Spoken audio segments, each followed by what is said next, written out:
네, 이번 순서는 한 주간 정치권 이슈에 대해서 토론해보는 뉴스엔 맞짱 토론입니다. 날카로운 분석과 뜨거운 토론을 펼쳐주실 두 분, 김경진, 이상일 전 의원 나오셨습니다. 안녕하십니까? 안녕하세요. 민주당이 서울시장 보궐선거와 관련해서 27일부터 이제 사흘 동안 예비 후보 등록을 받고 또 2월 말에 이제 후보 경선을 치르는 걸로 이제 가닥을 잡았는데요. 네.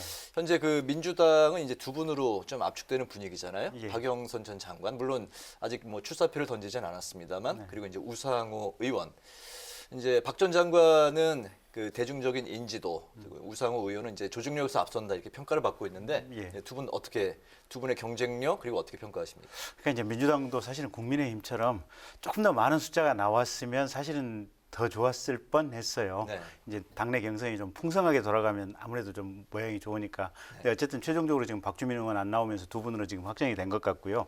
박영선 전 의원 같은 경우는 일단 앵커 하셨잖아요. 네, 국민들이 지나가면 다 알아보잖아요. 그렇죠. 근데 사실은 선거에 있어서 이 인지도라고 하는 것이 지지도의 가장 기초 토대가 되는 것이어서 대단히 중요한데 박영선 전 장관처럼 인지도가 높은 사람이 없을 거예요. 그래서 그건 대단히 선거에서 좋은 거고, 두 번째는 중기벤처부 장관을 하면서 장관 굉장히 무난하게 잘했어요. 소상공인 보호하고 또 장관으로서 경제 전문가로서의 역할도 충분히 자리매김을 했었고요. 네.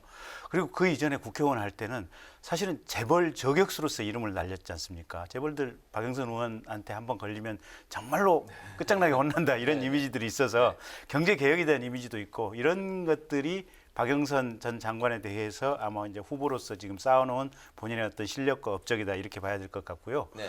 우상호 의원 같은 경우는 일단 86세대잖아요, 보면. 거의 86세대 이제 뭐 맏형에 가깝게 지금 가 있는 거고, 그러다 보니까 서울의 지역위원장들 중에 86세대들하고 연결돼 있는 같은 운동권 지역위원장이나 국회의원들이 대단히 많기 때문에 네. 현실적인 이게 조직의 힘이 만만치 않을 것이다. 네. 또 동시에 우상호 의원이 지금 서울시장 재수 상태잖아요. 그러다 보니까 지난번에 이어서 이번까지 여기저기 아마 권리당원들이라든지 대의원들 같은 경우는 우상호 의원이 만들어 놓은 그 조직 안에 들어가 있는 사람이 대단히 많다. 이래서 정말 호날두 대 메시 어떻게 보면 경쟁하고 똑같다. 김주표 지금 네. 의원이 그렇게 얘기를 했지 않습니까? 네네. 그래서 그런 어떤 경쟁 관계를 좀 지켜봐야 되지 않나 싶습니다. 네, 네. 우리 김 의원님께서 기본적인 말씀은 해주셨는데 그 호날두 대 메시 그분들이 들으신다면 자존심 상할 것 같아요. 그런가요? 그 정도 무게감은 아니다라는 생각이 저는 뭐 제 개인 생각이고, 지금 말씀 안 하신 거를 중심으로 말씀을 드린다면 민주당의 후보 경선 방식이 권리당원 투표가 50%, 그다음에 이제 일반 시민 여론조사 50%를 반영합니다. 그러니까 인지도가 높은 박영선 전 장관은 일반 여론조사에서 일단 지금도 여론조사 나오면 좀 유리하게 나오지 않습니까? 다소 네. 앞서는 걸로. 그다음에 그러나 우상호 의원이 여성 후보한테 가점을 10%를 주잖아요. 근데 사실 박영선 장관 같은 경우는 정치도 오래 했고 지명도도 있고, 사실 여성 후보라고 해서 꼭 가점을 줘야 되느냐 이런 논란이 있을 수 있지만 우상호 의원이 시비를 안 걸었어요. 그거는 본인이 조직력이 상대적으로 강하다고 보기 때문에 권리당원에서 벌충할 수 있다 이런 생각을 하는 것 같아요. 그래서 상당히 호각지세가 이루어지지 않을까 이런 생각이 드는데, 중요한 건 두 가지 포인트. 첫째, 친문 핵심들, 소위 말해서 민주당에는 권리당원들이 뭐 소위 대깨문, 문바로 이렇게 지칭되는 분들도 많고 대통령에 대한 강성 지지층이 많아서 이분들의 조직력이 어떻게 움직이느냐, 이게 하나의 관전 포인트일 것 같아요. 그런데 이런 관점에서 보면 우상호 의원은 확실히 친문 핵심에는 들어가지는 않지만 범친문 부류에는 들어간단 말이죠. 그러니까 2012년 문재인 후보가 대통령 후보로 나올 때 그때 그 캠프에 공보단장을 했어요. 근데 박영선 의원은 한때 안철수 지금 국민의당 대표하고 가까이 있었고, 이제 국민의당 만들 때 그리 탈당을 해서 합류할까 고민도 했던 분이에요. 그다음에 2017년 민주당 대선 후보 경선 때 박영선 전 장관은 안희정 캠프에서 일을 했습니다. 그래서 친문들이 그걸 저는 기억을 할 거라고 봐요. 그래서 우상호 의원이 그런 점을 굉장히 집중적으로 파고들지 모른다라는 생각이 들어요. 이제 그러면 박영선 의원 입장에서는 그래도 지금 현 정부에서 중기벤처부 장관도 했고 과거에 대통령과 거리가 좀 멀었다면 지금 많이 단축을 시켰다, 가까이 왔다, 이제 네. 이런 포인트를 하겠죠. 그래서 본인은 이제 본인의 지명도나 인지도를 최대한 활용하려는 이런 전략을 이제 쓸 텐데, 이 경선을 하다 보면 두 분이 나왔기 때문에 1대1 대결이 치열해지거든요. 네. 그러다 보면 이제 강정적으로 좀 이 싸움이 생길 가능성이 있다. 그래서 좀 격화될 가능성도 있다. 이런 생각이 듭니다. 네, 그럼 이번에는 여당 서울시장 경선 관전 포인트 짧게 짚어볼까요? 먼저 이 의원님. 예, 제가 이제 이미 말씀드린 대로 두 분은 정치를 좀 오래 했고 해서 관전 포인트로 두 분의 뭐 정책은 제가 보기엔 크게 차이는 안 날 것 같아요. 그러면 어떤 분이 소위 친문 핵심, 대통령의 적극 지지층을 많이 잡느냐, 그걸 통해서 아마 일반 여론조사에 이제 우위를 점하기 위해서 많이 활용하려고 할 텐데, 네.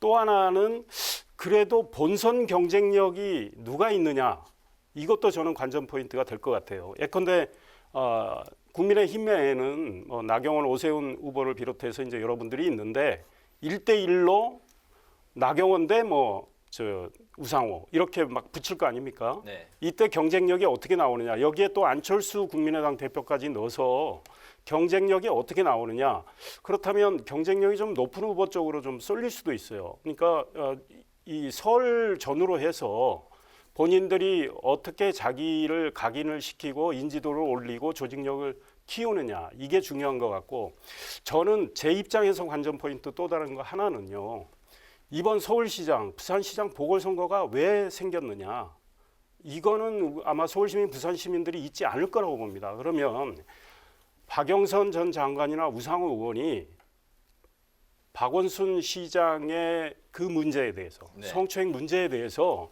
그동안은 얼버무려 왔습니다. 진솔하게 입장을 내는 게 저는 좋다, 이런 생각이 듭니다. 그걸 할지 안 할지 저는 개인적으로 지켜보려 합니다. 네, 네, 네. 관전 포인트 짚어주시죠. 이제 뭐 비슷한 얘기인데요. 네. 결국은 민주당 내 핵심 당원들이 당심이 어떻게 갈 것이냐, 이제 그게 가장 핵심인 것 같고요. 두 번째는 가령 상대방 국민의힘 또는 범야권 쪽에서 누가 후보로 될 것이냐. 그래서 그쪽에서도 가령 남성 후보가 될 것이냐, 여성 후보가 될 것이냐, 이제 이런 부분도 또 상대적으로 서로 간에 영향을 미치니까 좀 지켜봐야 될 것 같고요. 뭐 이쪽은 지금 우상호 의원은 재수고 지금 아마 박영선 의원은 삼수일 거거든요, 보면. 네. 그래서 국민들이 누구에게 더 측은지심이 더 갈 것인가, 재수냐 삼수냐, 뭐 그런 것도 좀 이렇게 네. 흥미있게 지켜볼 대목이 아닌가 싶습니다. 알겠습니다. 네, 여기서 하나만 더 짚고 가도록 네. 하겠습니다. 2대9 바로 서울시장 보궐선거에 나서는 여야 주자들 순데요. 여당은 경선 흥행에서부터 빨간불이 켜졌다는 이런 우려가 나오는데 지도부는 느긋한 모습입니다. 이거 어떤 속내일까요? 어차피 지금 임기가 1년밖에 안 남았잖아요. 네. 그러니까 시민들이 생각하기에는 잠정적 시장이라고 생각하기 때문에 투표율이 그리 높지 않을 것이다. 상당히 최저 투표율이다. 기록할 것이다, 이렇게 보고. 네. 그러면 최저 투표율 같은 경우에는 투표장에 얼마만큼 시민들을 갈 수 있도록 하느냐가 관건인데, 이 투표장에 갈 수 있도록 하는 관건은 결국은 조직력이 아니냐. 그렇다고 하면 서울 시내 국회의원 대부분, 그다음에 구청장, 이런 살아있는 조직이 있는 현재의 집권 여당이 사실은 근본적으로 유리하다, 아마 이런 판단을 하고 있고, 그래서 3자 구도가 되면 고민할 필요가 없고, 양자 구도로 가도 여권 입장에서는 이 투표율을 감안하면 충분히 승산이 있다, 아마 이런 판단이 가능한 것 같습니다. 네. 제 생각에 지금 여당 지도부는 이낙연 대표를 예를 들자면 자기 코가 석자다.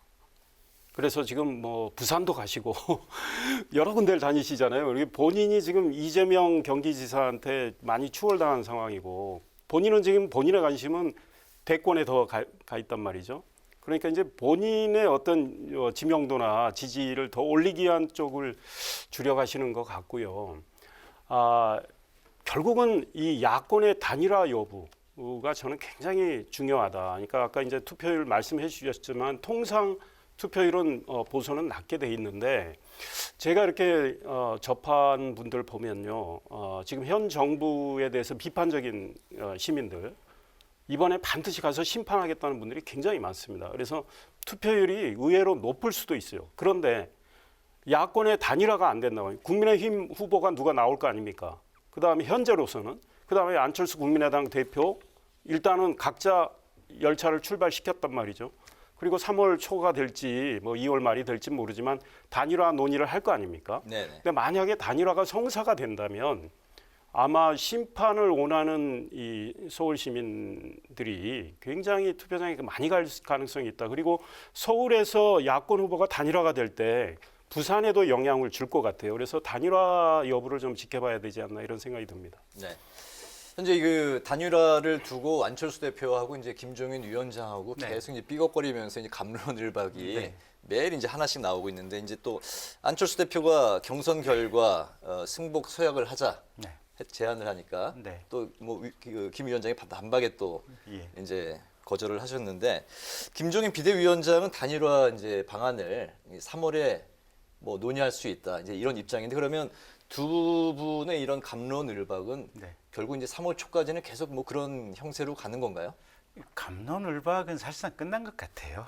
그러니까 이제 김종인 비대위원장이 워낙 단호하고 분명하게 입장을 표명을 했기 때문에 네. 사실은 국민의힘은 이제 내부에서 후보 선출하고 어차피 이쪽 안철수 대표 계신 국민의당은 안철수 대표로 결정이 되면 거기서 아마 당 대 당 내지는 또 이제 금태섭 뭐 전 의원이라는 이런 무소속 후보 이렇게 해서 단일화를 가는 과정이 될 테니까 이미 단일화에 대한 큰 틀에 어떻게 보면 절차적인 방법은 확정이 됐다고 봐야 될 것 같고 네네. 다만 거기서 이제 구체적인 절차나 세부적인 어떤 과정들 이런 논의가 좀 있지 않을까 싶고요. 실랭이 부분은 안 대표가 적절한 시점에 아마 적절한 어떻게 보면 본인에게 상당히 유리한 내용으로 안을 던지기는 했지만 네. 김종인 비대위원장이 그냥 단칼에 그냥 정리를 해버리면서 이게 사실은 안 대표가 조금 한 방 먹은 그런 형국이죠. 뭐. 네. 네, 오늘 그 또 윤석열 총장과 또 서로 이게 호감이 있는 관계다. 이제 네. 안철수 대표가 이제 그런 발언도 나왔는데 음. 안철수 대표의 이제 그 행보, 네. 뭐 광폭 행보도 보이고 있는데 안철수- 관련해서 뭐 덧붙여서 말씀해 주시죠. 네, 대표는 굉장히 지금 활발히 움직이는 건 틀림없는 것 같아요. 그리고 단일화와 관련해서 김정인 위원장이 뭐 노 이렇게 하셨지만 어찌됐든 선제적으로 이슈를 지금 던지고 있는 거. 그건 안철수 대표가 저는 잘하고 있다고 봐요. 그리고 본인의 단일화 의지를 계속 피력을 하고 있지 않습니까? 그런데 이제 국민의힘은 국민의힘 사정이 있기 때문에 국민의힘 경선 열차는 별도로 가고 있지만 안철수 대표에 대해서 사실은 개인적으로 저는 너무 감정적으로 이 소위 묵살하는 이런 걸 표명하는 건 이제 더 이상 안 나왔으면 좋겠다. 그리고 상호 간의 네거티브는 안 하는 게 좋겠다 이런 생각이 듭니다. 그래서 일단 각자 경쟁을 하고 나서 이제 아마 서울 시민을 비롯한 많은 국민들이 도대체 야권 당신들은 단일화 할 거냐 안 할 거냐 굉장히 조바심을 낼 때가 온다고 봅니다. 그리고 이제 그게 화도 내실 거고 그런 국면에서 극적인 단일화가 성사가 될 경우는 시너지가 저는 더 나올 수 있다. 그래서 지금 단일화 가지고 신경전 벌이는 거는 좀 조바심을 내서 안타깝게 보는 측면도 있지만 너무 그거를 시간이 없어서 지금 안 되는 것처럼 할 이유는 없다. 약간 여유롭게 보고 단일화를 하도록 이렇게 환경을 만들어주는 게 좋겠다는 생각이고 안철수 후보는 결국은 단일화 국면에 간다면 국민의당 후보가 있고 근데 그 국민의당 후보는 선출 과정을 통해서 제가 보기에 인지도 지지도를 끌어올릴 가능성이 있어요. 그러면 안철수 후보가 1월 초에 나온 그 지지율을 과연 유지할 수 있느냐의 문제도 있거든요. 그러니까 네. 안철수 후보의 숙제는 당장은 본인의 지지율을 유지하거나 높이는 노력을 이제 하는 게 좋겠다 이런 생각이 듭니다. 네네. 여권 그 대권 잠룡들의 행보도 이제 잠깐 짚어보겠습니다. 아까 이제 이낙연 대표 말씀하셨는데 최근 1일 1 현장에 나서면서 기존의 이미지가 이제 엄중 이낙연에서 최근에 경청 이낙연으로 네. 뭔가 이제 분위기를 바꾸시려고 하는 것 같은데요. 네. 어떻게 보십니까? 일단 당대표 임기가 얼마 안 남았어요. 그러니까 당대표 하실 때 지금 부지런히 뛰어다니셔야 되고요. 네. 이낙연 대표가 원래 현장에 답이 있다. 현장의 목소리를 듣고 거기에서 적합한 방안을 찾아서 꼭 약속을 이행하기로 유명하신 분이거든요. 그래서 지금 부산이 됐건 광주가 됐건 전국 여러 군데 다니시면서 네. 특히 재래시장, 뭐 전통시장 다니면서 애로사항 듣고 거기서 문제 있는 것은 꼭 메모를 해서 지금 해결점을 찾고 있다는 거거든요. 최근에 이낙연 대표 지지율이 조금 이렇게 떨어지면서 하락을 했죠. 예. 본인이 아마 스포트를 열심히 하시는 것 같아요. 그래서 네. 이렇게 열심히 하다 보면 네. 또 아마 다시 이렇게 반전의 계기도 있을 거다. 계기가 있지 않을까 싶습니다. 알겠습니다. 저는 임기가 지금 민주당 당원 당규에 따르면 3월 9일까지로 돼 있거든요. 그러니까 얼마 안 남아서 이제 막판에 좀 더 활발한 행보를 하시는 거는 뭐 나무랄 이유는 없다. 그리고 네. 또 뭐 민생 현장을 많이 보시는 건 좋다는 거죠. 근데 이제 그거를 정책화해서 제대로 된 맞춤형 대책이 나와줘야 되는데 과연 그거를 제대로 하고 계신지는 아직은 물음표입니다. 그런데 저런 행보는 사실은 좀 더 빨리 하셨어야 됐다. 그러니까 대표 되시고 나서 그때 지지율이 본인이 1위고 그래서 좀 방심하신 거 아닌가. 그래서 엄중 낙연 모드를 너무 많이 가가지고 이제 지지율이 많이 추락한 상황이라 이제 뒤늦게 신발끈을 동여 매신 건데 조금 늦은 거 아닌가 이런 생각이 듭니다. 예. 아, 그런가요? 네. 네, 대한민국이 기획재정부 나라냐 이렇게 정세균 총리가 기재부 때리기에 나섰는데요. 코로나19로 인한 소상공인, 자영업자 영업 손실 지원 제도와 움직임에 기재부가 반대 기류를 보였기 때문입니다. 정 총리가 최근에 좀 분명하게 색깔을 드러내고 있는 것 같은데 그 네. 이유가 뭐라고 보십니까? 화를 자주 내시는 이제 것 같아요. 네. 본인도 대선에 대해서 뜻이 있다고 하는 것이 보편적인 평가인 것 같아요. 저 개인적으로도 그렇게 생각을 하고 있고요. 근데 네. 어쨌든 호남권 주자로 지금 이낙연 대표가 뛰고 있다가 이낙연 대표 지지율이 좀 빠지고 있고 조금 상황이 덜 좋은 것은 호남 안에서도 이재명 지사한테 지금 이낙연 대표가 약간 밀리는 최근에 그런 여론조사도 일부 나오고 있거든요. 네. 네. 그러면 상황이 어떻게 보면 급격한 뭔가 반전이 필요하고 그렇다면 새로 이낙연을 대체할 만한 새로운 후보로서 내가 뛸 수 있다. 전임 총리, 현직 총리, 총리, 그리고 예. 두 분 다 호남 출신이시고 예, 예. 그런 공통점이 있군요. 네, 그래서 이제 이낙연 대표는 전라남도고요. 그다음에 정세균 지금 현 총리는 전라북도인데 네. 어쨌든 호남 안에서 내가 바톤을 넘겨받아서 호남권에 어떻게 보면 대선 주자로 뛸 수 있다 이 생각을 하시니까 아마 최근에 분명하게 이재명 지사하고도 각을 세우고 기재부하고도 또 분명한 의견 피력을 하고 네. 그런 과정이 아닌가 싶습니다. 네. 정세균 총리가 대권을 염두에 둔 건 꽤 오래됐는데 사실은 준비도 많이 나름대로 해오시고 예컨대 우리가 작년에 서울에서 지하철 타면 정세균 총리 목소리를 들을 수가 있었습니다. 코로나와 관련해서 네. 그런 것도 다 대권을 염두에 두고 한 것인데 의외로 이분이 지지율이 잘 안 떠요. 그래서 이제는 좀 더 강한 메시지를 내겠다 이렇게 하시는 것 같아요. 네. 그런데 저는 총리의 직분이 아직 총리의 역할을 하고 계시고 직분이 충분히 있고 한데 기재부에 대해서 기재부가 너희 뭐 기재부의 나라냐 이 나라가 이렇게 말씀을 하시는 건 굉장히 좀 지나치다. 그러니까 이 자영업 소상공인 코로나로 많은 피해를 입고 계신데 손실 보상을 어떻게 할지에 대해서 기재부가 아마 제일 총리보다 고민을 더 많이 했을 겁니다. 그리고 기재부가 훨씬 전문성이 더 있어요. 정세균 총리도 옛날에 기업에 몸 담고 또 산자부 장관도 하셨지만 네. 이 문제와 관련해서 기재부가 만약에 이걸 손실 보상을 한다면 어떤 예산을 마련해서 어떻게 손실을 측정을 해가지고 어떻게 맞춤형 대책을 주느냐는 이 하루아침에 뚝딱 나올 일이 아니란 말이죠. 네네. 그와 관련해서 기재부가 조심스럽게 반응한 거를 저렇게 호통을 치신다. 이거는 역시 대권을 생각한 조바심의 발로다 이런 생각이 듭니다. 그래서 정세균 총리 하면은 굉장히 상식적이고 좀 안정감을 주신 이런 모습이었는데 지금은 좀 초조해 하시는 거 아닌가. 네, 네. 왜냐하면 본인도 이제 총리 하실 날이 얼마 안 돼요. 그렇기 때문에 알겠습니다. 뭔가 이미지를 좀 강하게 세우시는 것 같은데 글쎄 저런 그런 전술이 네. 과연 먹힐지는 모르겠습니다. 네. 뭐 여론조사 결과에서는 조금씩 뭐 이렇게 지지율이 뭐 올라가고 올라가고 있다는 있는데. 그 결과가 있는데 아무튼 정세균 총리의 행보도 지켜봐야 되겠습니다.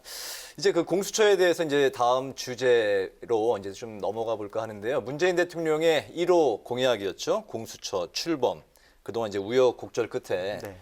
처음 논의가 시작되고 25년 만에 네. 검찰 로부터의 이제 독립된 수사 기소 그런 이제 기관이 탄생을 했는데 네. 어제 출범을 했죠. 어떻게 네. 보십니까?